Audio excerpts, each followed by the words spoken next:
All right, doing the first 10 postural E-sizes today. My name is Benton. I'm postural alignment and training, and this is Jamie here. Nice to help me with this. All right, so we're gonna do the hip crossover stretch, and you're gonna be on the ground for this one. So if you want to just lay on your back and put your feet facing straight towards the wall, knees bent, feet flat, and then arms out to the side like you have them, but more like a 90-degree angle. Perfect. With your palms down.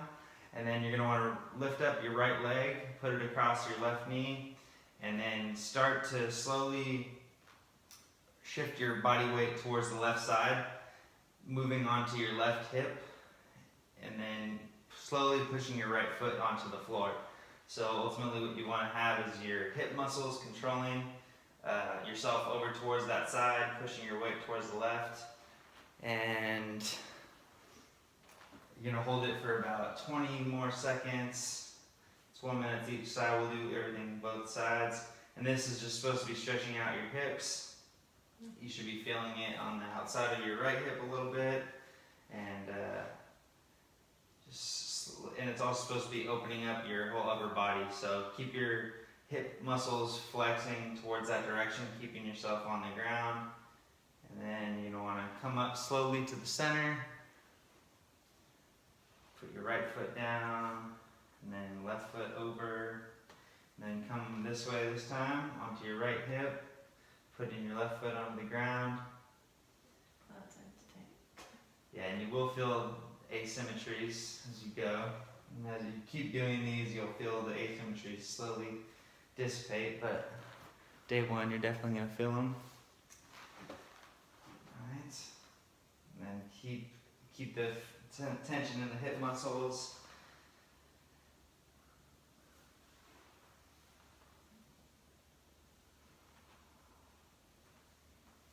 Alright, cool, and then you can come back to the center. Do you feel any releases in either of those? It feels less tight on this side. This side wasn't really tight at all. Okay, that's good. Alright, so this next one's called the crocodile. And you're going to put your feet straight out, again on your back. And you're going to lift your right foot up and put it like in the crotch of your first and second toe. Like just kind of like that. One foot over the other. There you go. And then flex your legs, both of them. And with your hips, move yourself again over onto that same left hip as you did before. Yeah, keep your palms facing down. And yeah, just don't strain too hard, but just stay about that space where you have your left foot on the side, and keep your legs tight. You want to be feeling the upper body again opening up, and the tension. The more you keep your legs flexed, the more you should feel like the upper body slowly alleviating of its tension. And keep using the muscles of the hip. And turn your head towards me. I should have said that earlier. So you can feel that should hopefully feel a little better in your neck. Doing a full spine twist. It's a minute each way, so you can move your arms down just a little bit. Yeah, more like that. I think that's having a Yeah, about there is perfect. Alright, and then using your hip muscles, roll back this way, and then put the other foot on top of the other toes, keeping your legs nice and straight. Flex through the glutes and the hips and turn towards me. And breathe. Be breathing deep this whole time. Try to breathe like into your tailbone at least, and if you can breathe down to your feet one day, it will be ideal. Us Americans don't have that much deep breathing trained in us.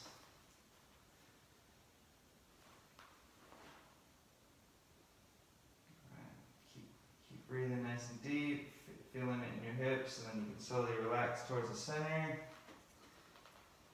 And next one's going to be standing up. You're going to just go against that wall, and it's called the standing windmill. So go a little bit over so that your arms can do without impediments, perfect. And then keeping your feet lined up like right underneath your shoulders. Yeah, that's about right. Everything against the wall, shoulder blades against the wall, head against the wall, heels against the wall. And then you're gonna want to put your arms out straight, 90-degree angles, and then tilt both ways. So that's 1, and then tilt back this other way. 2, perfect. And then 3. Okay. Yeah, you're gonna do 10 like this. 4. And yeah, feel it, like the side you're going towards, feel like the contraction of the obliques, and then feel the relaxing on the other side, which is your reciprocal. And then when you've done about 10, that's what's that, 8, 9, I don't know. I think this one's maybe 8, 10. Okay. And then go back, make sure everything's still against the wall, and spread your legs out to about 1.5 feet apart. And then do the same thing, 10 more. 1. You don't have to do a full 10 if you don't want, but it should feel pretty good. This one feels really good. I'm opening up my shoulders. First time I did it, it just seemed kind of a little too basic, but it does work really well. I feel that a lot in my obliques. Yeah. And keep your legs nice and firm so that you have a lot of strength down there, and then your upper body should feel a little bit more loose.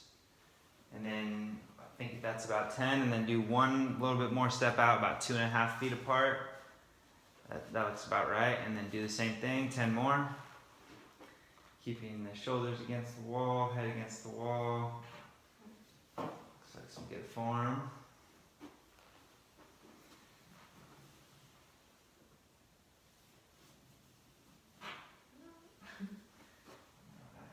That's scraping. That's all good. Should go fine. Alright, perfect. And then next, you come up off the wall a little bit, and I'm sure you've done arm circles before. Yeah. These are a little different in that you put your arms out, but it's called what's called a golfer's grip. So you want all your fingers, except for your thumb, to be in like you're holding a golf club, and then your thumb straight out.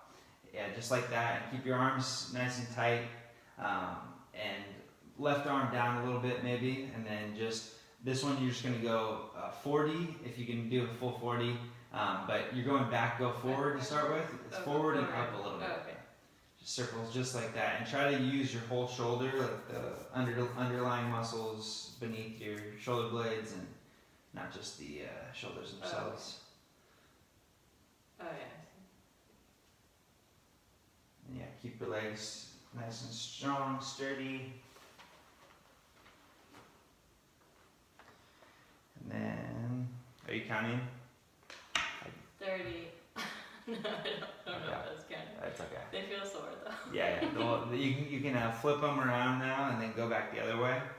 You flip the Yeah, thumbs. flip, thumbs that way, and keep your hands tight, arms tight. Do this one again, and this time, just go down and back a little bit. So you're getting a little bit different range of motion. About 6-inch circle, maybe a little bit bigger circles. And you could raise the right arm up a little bit, left arm down. Looks good though. This last one on the arm stuff, and then you get a break on the floor again. 40. Is that 40? Perfect. That's look like my count too. Alright, and then we're going to do static extension position now. So you're going to be on hands and knees. And then, I'm supposed to tell you, not show you. So, so hands and knees. And then, just about 90-degree angles. That's perfect. And then inch your hands forward about 6 inches. And then move your shoulders over your arms to compensate. And then you're going to want to put an arch in your lower back. Up? The other way. Yeah, like that. And then you want to be doing the arch though, not with your lower back. You want to be doing it with your pelvis. So if you can feel like the inner muscles of your pelvis. And it might be, take some time breathing into that area before you can like really truly feel it. But just, you're going to sit there for about 2 minutes. So let's say it's been 30 seconds, and we're going to do another minute and 30. Try to keep your arms like they are, all the joints lined up, arms, shoulders, elbows, wrists. Keep everything nice and sturdy, and then just try to breathe deep into the tailbone. Do you have any pain anywhere or anything like that? I feel it kind of in, like, right in here. They say if you feel it in your lower back, just inch your hips back a little bit. So yeah, you can be more, yeah, you don't have to be as forward. Oh, I see. There. Yeah, that's good. Yeah, and then it's just something that gradually, over time, if you do it, you're gonna feel more support on your spinal muscles, and it'll hopefully hurt less. Right. 20 more seconds. Keep breathing nice and deep.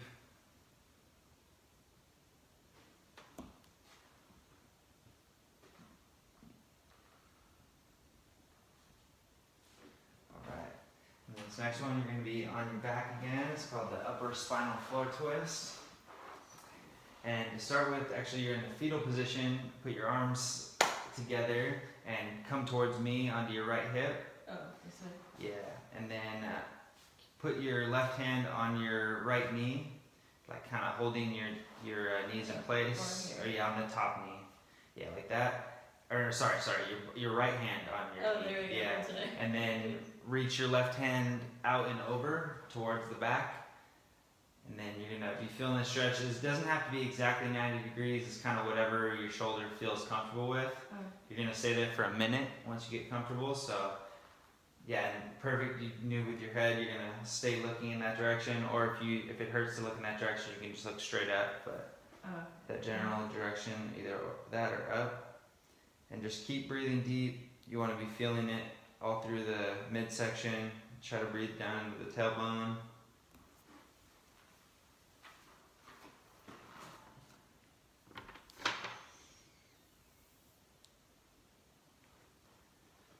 You should be feeling a little bit of opening between the shoulders, hopefully. Feeling your scapula come together a little bit. Yeah, I can feel my shoulders like going down. Yeah, that's what you want. Yeah, back and towards your body a little bit. I love that pose. I do that pose all the time. All right, you got 20 more seconds, then we'll switch to the other side.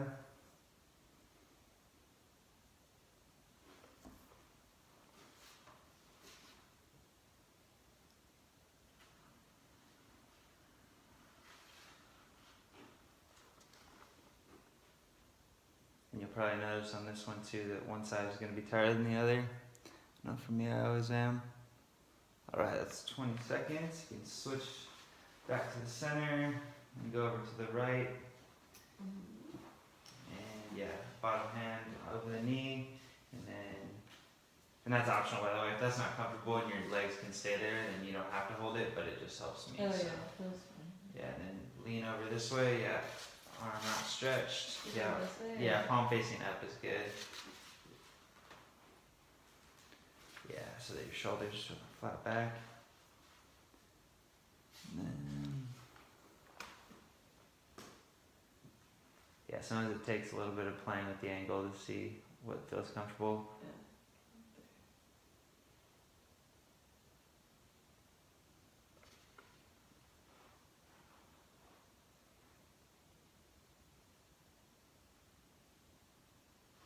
And this one you'll be feeling the strengthening, like you can feel the strengthening in a lot of these in between the legs. This one you'll feel the pelvic girdle get stronger, and then that'll hopefully release some of the pressure on your shoulders, because your shoulders and hips like work as a pair.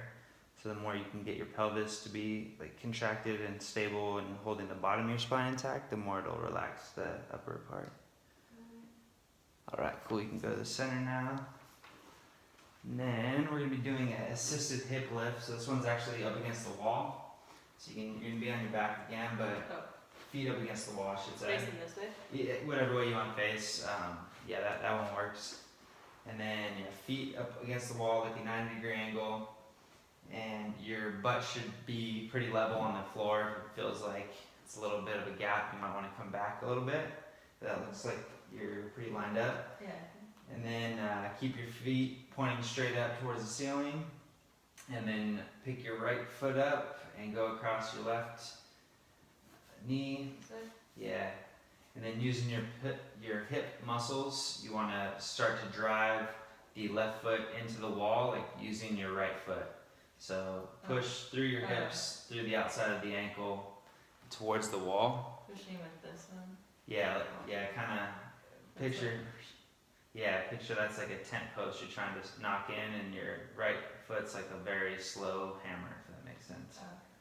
And you're just kind of like energy's coming from here. exactly, pushing it in through that outside of the heel to the bottom of the other heel, and then the left heel can kind of be pushing in that same direction, just like stabilizing, but it's more just there as a support.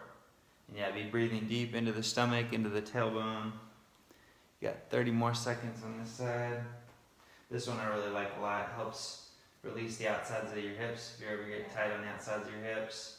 And this one in the book, when I first got introduced to this, it doesn't say it on these sheets that we were given, but it says just to hold it for a minute. But in the book it says 1 to 6 minutes, and I really found it, like it's at first, especially when my hips were really tight, like one of my hips was good in a minute, and the other hip took a full 6.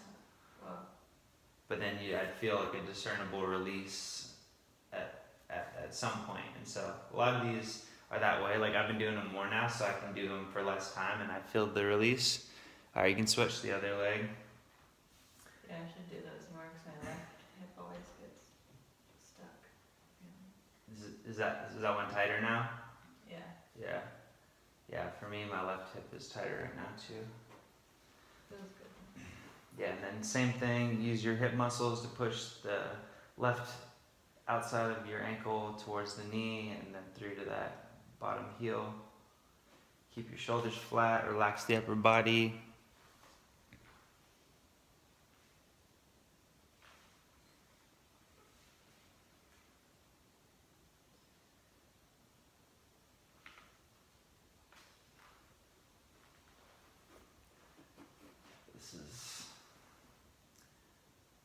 They say how you can create a long life of being able to cross your legs when you sit. Oh yeah. Some people, like especially old people, lose that ability. Yeah. The hips just get super locked. This is a good one to practice for that. Well, that one feels really good now. Right? Like that's all these have some sort of element that if you do them for long enough or do them right, which takes time and practice, like learning how to breathe and kind of knowing it, but you will feel like more and more better sensations if you have any tightnesses or sticky spots. Alright, you got about 10 more seconds on this one.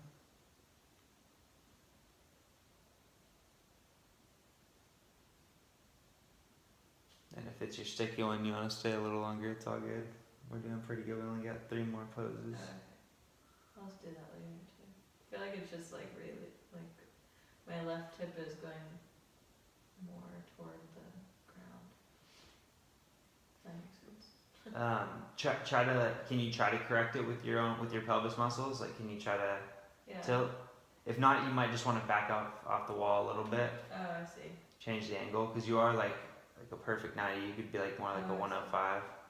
I mean, it felt good doing that. I don't know if it's supposed to be doing that or not. Like sinking down. I don't know. Yeah, it could just be because you're tighter on one of those sides. All right, and then the next one's downward dog. You've probably done this one. Yeah, not in a while. Not in a while? All right. Well, you're going to start on your hands and knees like you did in the other one. And then what you really want to focus on is your knees staying locked once you do get up, and then your elbows staying locked. But you're just going to stay from about there. Just move the hips up, making yourself into like a triangular shape. Head down it right in between the arms. And you're going to hold this one for about a minute. You got 45 seconds left. And just hold, slowly trying to put your heels towards the floor, but don't go to excess. I know mine don't touch. My legs are too tight. But just slowly, and then keeping your knees locked. You should be able to feel it like evenly all throughout the back of the leg. Your heels don't touch? Yeah, my heels are about probably the same as where yours are at. I know some people are like way flexible. Yeah, I have friends who can do it, but it's rare. But yeah, just dropping towards the floor is all you need to do. And 5 more seconds. And and you should be feeling a little bit of an arch in your lower back. I should have said that earlier. Oh. Like instead of just being perfectly flat, just like kind of feeling a little bit of relaxation there. Okay. Alright, perfect. That's good. And next one is, this one's kind of long. We don't have to do all of it, but this one's a good one. You can do it at home too. It's called the supine foot circles and point flexes. So you're gonna lay on your back and put your right foot up, like in a 90-degree angle. This way? No, come towards your chest. Like bring your knee towards your chest, and then hold on to it by the underneath the knee though. Hold on to your thigh. There you go. And then straighten the left leg out. Yep, perfect, towards the wall. And then what you're gonna do for this one, and it's good that you're barefoot, this one works much better, is you're just gonna make circles with your toes. So you'll start off counterclockwise or clockwise, doesn't really matter. Yeah, you're this toe only, right? Or yeah, just that foot only. And try to slowly like breathe deep and try to see if you can feel your hip muscle doing the work. So that or at least starting the work, if that makes sense. So you can feel the connection between your hip all the way down to your foot and slowly start to twist. I know for me, these, when I haven't been doing them in a while, like I just started up doing these again the other day, and I get tired quick. It says to do 40. Oh, okay. Yeah, this ankle is like kind of messed up from injury, but. Okay, so this one might be one that over time, if you do it a lot, it'll help. Yeah, it just keeps clicking. Alright, and then whenever you've done about 40 or however many you want to do today, we just switch and go the other way.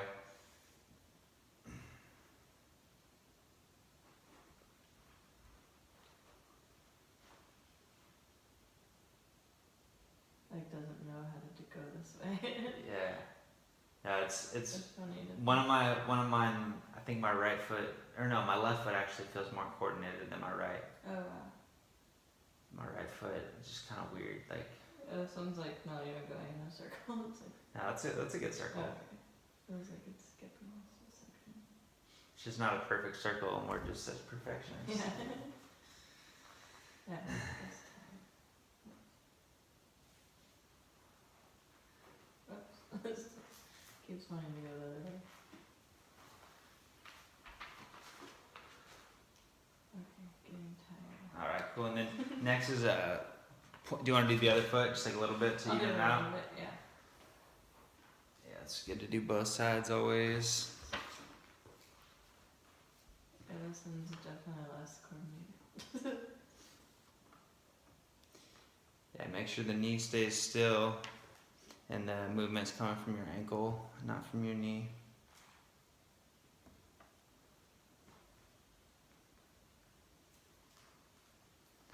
And then that foot on the floor, keep it pointed straight up towards the ceiling. Yeah, like that's good.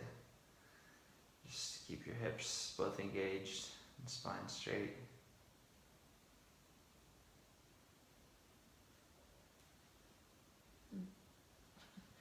Feels like it's like going in a square.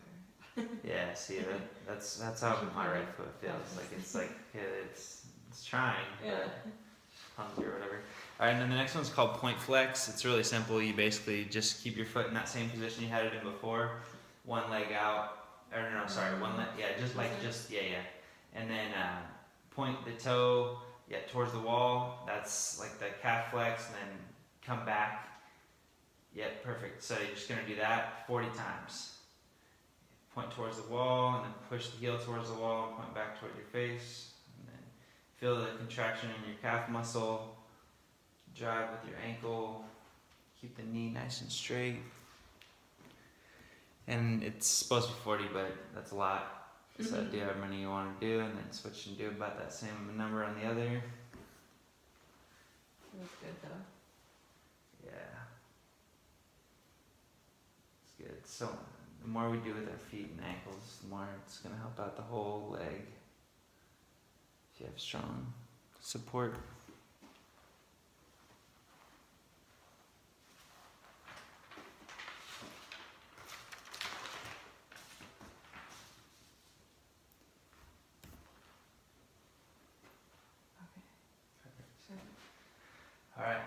last one is the air bench. It says 2 minutes on here. I honestly, I can only do a minute. Yeah. Do as much as you want to try. So you just go against the wall, and I don't know if you've ever done anything like this. You sit down against the wall. Oh yeah. And your feet don't make a perfect 90. You can move them out a little further than that. So make like a 105-degree angle. And you want to keep your back flat against the wall, shoulders flat, head flat. And then yeah, your hands can be like on your waist like that, with the palms up, or you can just lay them down at your side. And clock started, and you want to be the wall sit. Yeah, the wall sit, feeling it with your thighs, pushing your weight down through your heels, and just obviously the more you use your heels, you're using your glutes too, and you're just gonna try to sit in that position, feeling the upper body getting nice and loose, and the lower body should be taking most of the energy. I haven't worked out in forever. My legs are like Shaking is good. I had to do these when I was at Rikers for, we would do sprints, and then we would do these, and then we would do more sprints. Some people do like with a weighted ball like up here. That's brutal. Alright, so we got... I think that's all I could do. Yeah, I mean, that's good. That's 50 seconds. Some days that's more than I can do. Alright, well, we did it. That's all 10. Thank you.